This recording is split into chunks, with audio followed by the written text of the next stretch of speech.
Hello guys, in today's video I'm going to be showing you how to install Service Pack 1 and Service Pack 2 on Windows XP 64-bit edition version 2003 for the Itanium based processors. Now what's interesting about this process is that Windows XP 64-bit edition went out of support from Microsoft in July 2005. There has been no more official security updates for it since then. And that means that even despite the fact that Service Pack 1 for the corresponding Windows Server 2003 for Itanium was released a couple of months prior, Windows XP 64-bit edition didn't get that or Service Pack 2. However, this version of Windows XP for the Itanium processor is based on Windows Server 2003. And Windows Server 2003 for Itanium based systems did get support with security updates and service packs all the way up until 2015, just like the x86 versions and the AMD 64 versions that you will be used to seeing on most computers that ran it. Now the process for doing this is basically that we need to modify one of the files that the update executable extracts so that it thinks that this update is supported on this operating system when it is not in fact supported on this operating system. And then once we modify that file, we can basically rerun the installer, and the installer will think that it is supported and it will agree to install. So as we can see here on my screen, this is some video I captured when I actually was installing Service Pack 1.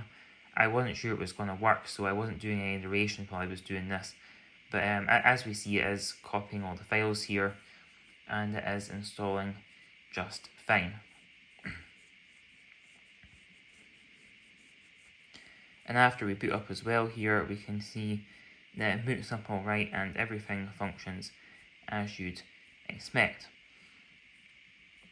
So I also went away and installed Service Pack 2 after that, and now that I have that installed, I'm going to walk you through what you need to do to run the Service Pack installer. Because we can still run the Service Pack 2 installer even within Service Pack 2, like to reinstall it. I'm not going to do that, but it's just to show you how to start the installer. And the file modification you need to make is basically the same as well between Service Pack 1 and Service Pack 2. So, how do you install Service Pack 1 on Windows XP 64-bit edition? Well, it took me a bit of time to figure it out, and I did a bit of research online.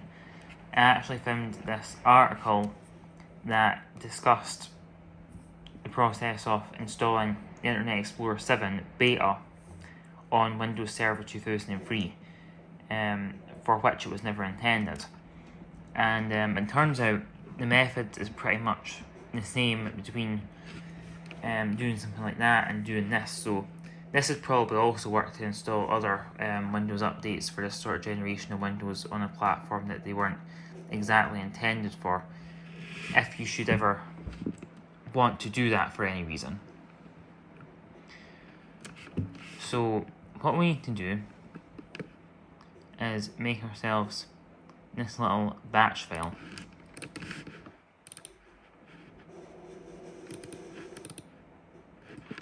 And I have it in here under update, what I made. So yeah, we need this little batch file. No, why my window's that so tall. And basically what we do here is, first line, we stop the cryptographic service, and then we start our update.exe executable after we've extracted it. Then, just to waste some time, we ping localhost. So we basically just do a ping, send 4 packets in a row to our own computer. and that'll just take some time in the script. And once it's done that, this is basically just to give the update process a chance to start itself up and initialize. And then what we do is we copy the original update.inf that we had on our desktop back over into this folder with the extracted files. And then after that, we start the cryptographic services service again, because the update program requires that it's running, because it's then going to validate all the files that's being extracted, including this update information file. We have this file here. I'm just going to copy that to my desktop so I can show you how to do the extraction and also what modifications we need to make to this little update file. So I've got my USB stick plugged back in again. What you're going to want to do after you've run, what you're going to want to do basically is double click on your Service Pack 2 setup executable here, and you're going to see here it's got to start extracting files. You're going to want to make a note of what directory here it's extracting the files to. I'm just going to navigate to that directory in Explorer. See, it's right here. And we'll just wait on this thing finishing.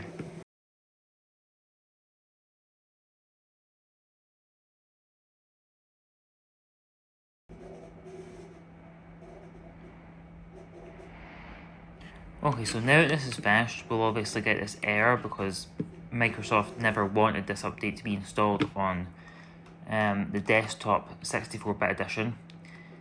We're not going to click OK here, we're going to leave this error box open. And we're just going to refresh this window. Because the problem is, if we click OK on this box, it deletes all the extracted files automatically. And we want to keep these open. So then what we're going to want to do, we're going to update, just as we did with Service Pack 1.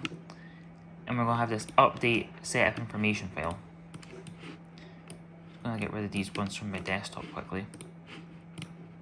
I had these here from doing the process before. In this update file here, we're just going to copy this. I'll paste it on our desktop. This is our original, we need to keep this. And then we're going to edit this one in Notepad. Now we're going to want to go down to the prerequisite section here. This is just a normal INI style file. And we'll see this condition here, single op block.workstation.onia64. This is what blocks it from installing on the workstation version, i.e. the Windows XP 64-bit edition we've got here. We want to delete this line and save the file. Right? And this is our modified update INI, and this is our original one. Now what's going to happen, we're going to copy this batch file. You'll see here we made before. I'm going to copy this batch file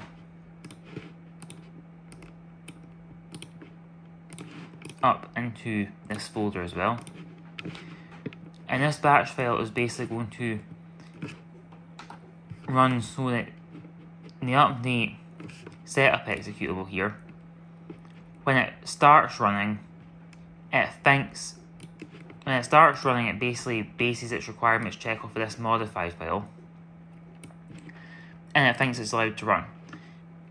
And then before it does its signature check on all the files to check that the files haven't been compromised, we're going to sneakily swap in the original file again, but it's okay to do that now because the requirements check has already been done.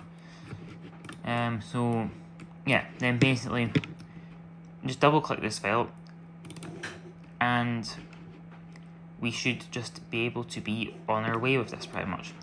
Yeah, so you'll see how it's now started up normally. We've bypassed this error that we used to get. Click next, click I agree. Cancel that because we've already installed Service Pack 2. But yeah, you see, that's how it works.